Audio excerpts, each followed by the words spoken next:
അനേകം ആളുകളുടെ ഉള്ളിലെ വേദനയാണ്, എങ്ങനെ പാപത്തെ അതിജീവിക്കാൻ കഴിയും, എങ്ങനെ പാപത്തെ നേരിടാൻ പറ്റും. എല്ലാവരും പറയുന്നു പാപം ചെയ്യരുത്.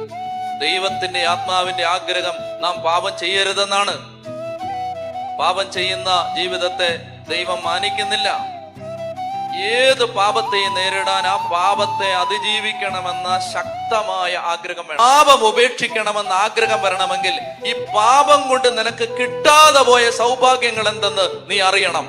ഓരോ പാപവും അനുദപിച്ചേറ്റു പറയുമ്പോ നിന്റെ കുടുംബത്തിൽ, നിന്റെ തലമുറയിൽ പുതിയ അനുഗ്രഹങ്ങൾ തുറക്കപ്പെടും. ഏത് പാപത്തിന്റെയും അടിസ്ഥാന സവിശേഷതയാണ് താൽക്കാലികമായിട്ടേ ഉള്ളൂ ഈ സുഖം. ട്രാൻഷ്യന്റ് ആണ്, നിലനിൽക്കാത്തതാണ്, താൽക്കാലികമാണ്, ക്ഷണികമാണ്. പാപവും പാപത്തിന്റെ സുഖവും മറയും.